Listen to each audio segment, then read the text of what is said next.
No niin, tervetuloa taas All Out Track Bike Racingin seuraavan YouTube-videon pariin. Ja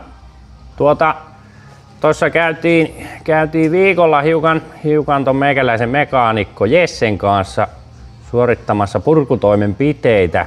Nimittäin tuossa kesällä kirjaimellisesti oikeastaan saatiin pari moottoria, mistä sitten piti katsella, että onko siellä oikein niin kuin käyttökelpoista tuotetta. Ja täytyy sanoa, että ne nopealla vilkaisulla silloin niin näytti hyvin huonoilta kaikilta osin ja todettiin, että no ei uhrata aikaa tohon, kun oli tuon härvelin kanssa sen verran ruuvattavaa ja ne on jäänyt nyt sitten tohon lihalaatikkoon huilaa ja odottaa parempaa aikaa. Nyt sitten tosiaan niin ajateltiin, että tempastaan ne auki ja saadaan sitten sitä kautta myöskin nuo rikkinäiset lohkot, mitä siinä oli, niin painettua tonne metalliromuun tai metallin keräykseen. Eli viedään tonne paikalliselle romuroopelle sitten ja noin. Mutta tosiaan ei oikeastaan ole mitään lapsille kerrottavaa tosta, nimittäin noi oli kirjaimellisesti, kun ilmaiset oli, niin mitä odottaa saattaa, niin siellä ei oikeastaan semmoista käyttökelpoista ollut mitään. Ja meikäläisellä jäi kamerahimmelit himaan, niin tosta itse purkuhommista ei saatu mitään pätkää aikaisiksi. No toki onhan siellä nyt sitten tietysti vesiöljypumppuaparaatti. Se ainakin tuntuisi olevan ehjä. Ja ihan jo senkin takia, kun meillähän ei saa käyttää näissä kilpureissa niin mitään jäähdytysnestettä, ei waterwettereitä, ei mitään. Eli ajetaan ihan puhtaalla vedellä ja nyttenkin täytyy nostaa käsi pystyyn, että meikäläisellä on ne vedet tuolla koneessa edelleen. Siinä semmonen pieni riski piilee, että se sitten jumiutuu toi vesipumppu esimerkiksi, kun ei siellä mitään voitelevia aineita saa olla. Niin sen takia se nyt saatiin siitä sitten pelastettua ja sitten mulla on vähän huono toisen puolen yksi toi triggeripyörän koppa, niin se on vähän halki ja sitä on edellinen omistaja jo paikannut, niin semmonen nyt saatiin siitä sitten talteen otettua, että ihan tuommoista peruskoppaa ja pulttia ja tuommoista saadaan taltioitua, mutta ei siinä oikeastaan muuta ollut sellaista, mitä pystyttäisiin niin kuin millään lailla hyödyntämään.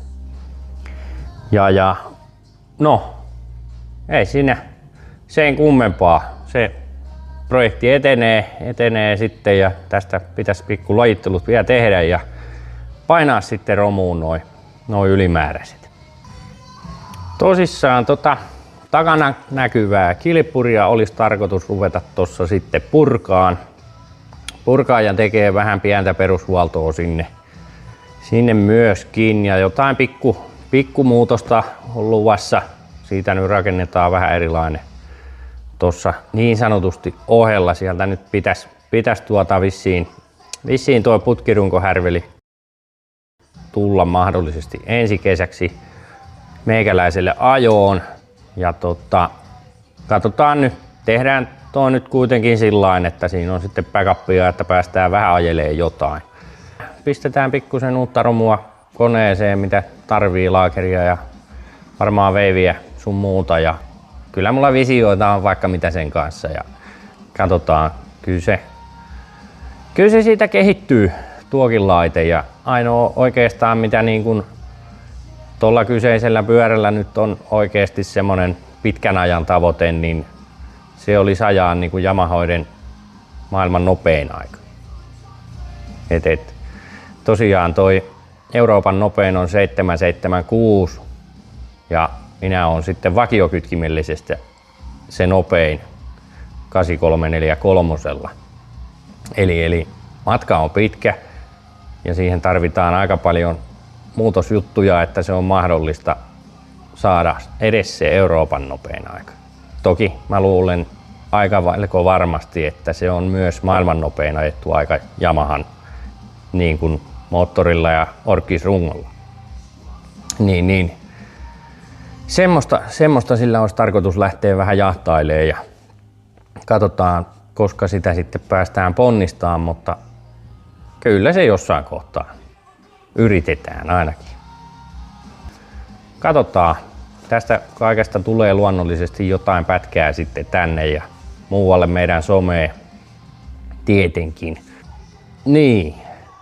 Ensi kesän suunnitelmat on vielä aika auki. Näillä näkymin Suomen SM-sarjaa en tuu ajaan, vaan ajan ainoastaan ulkomailla. Et ehkä jotain, siis painosanalla ehkä, näillä näkymin niin ehkä 1 tai 2 jotain testipäivää vois olla semmonen, mitä tuun ajaan Suomessa, mutta muuten niin lähdetään vallottaa vähän maailmaa ja katsoa, että millaista se ajaminen siellä ulkomailla on. Mahdollisesti ehkä käytäisiin Virossa neppaamassa ja sitten ainakin Ruotsin maalla olisi tarkoitus ajaa. Mutta katsotaan nyt, kaikki hommat selkiää sitten aikanaan. Tässä nyt vielä on onneksi aikaa. Tämä jakso oli nyt tällainen ja oikein paljon kiitoksia, jos katsoit tänne asti. Ja laita ihmeessä tilaukseen tili, niin saadaan tänne sitä paljon kaivattua yleisöä. Eikä jakaminenkaan koskaan ole pahittamista, jos tykkäsit. Ei muuta kuin seuraavaan kertaan ja katsotaan taas. Moro moro!